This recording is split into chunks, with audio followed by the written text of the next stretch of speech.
নমস্কাৰ, মই doctor Mridul Bora, medical officer, Lalook model hospital, Lakhimpur. আমি আপোনালোকক অৱগত কৰাব খুজিছোঁ যে সমগ্ৰ বিশ্বতে 23 জুনৰ পৰা 29 জুনলৈকে বিশ্ব এলাৰ্জি উইক, বিশ্ব এলাৰ্জি সপ্তাহ উদযাপন কৰা হৈছে।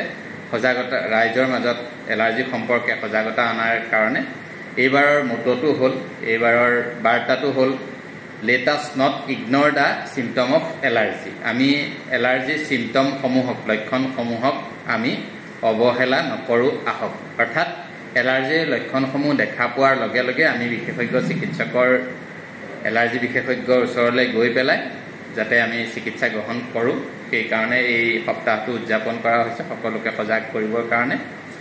আৰু এই যেনেকৈ ধৰক এলাৰ্জিৰ চিম্পটমখিনি লক্ষণসমূহনো কেনেকুৱা? চকু ৰঙা পৰি চকু খজুওৱা, বাৰে বাৰে হাঁচিয়াই থকা, ছালত ৰঙা ৰঙা বিচাই থকা নিচিনা কিছুমান দাগ, মানে চিৰা চিৰা পাতি পেলাই খজুৱাই থকা, এনেকুৱা বিভিন্ন ধৰণৰ লক্ষণ আমি এলাৰ্জি হ'লে দেখা পাওঁ।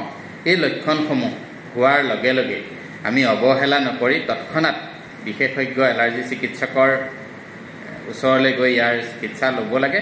নহ'লে ভৱিষ্যতে কিছুমান জটিলতাৰ সৃষ্টি হ'ব পাৰে, যেনেকৈ ব্ৰংকিয়েল এজমা বা আমি যাক সচৰাচৰ এজমা বা হাঁপানি বুলি কওঁ, এনেকুৱা ধৰণৰ জটিলতালৈ যাব পাৰে।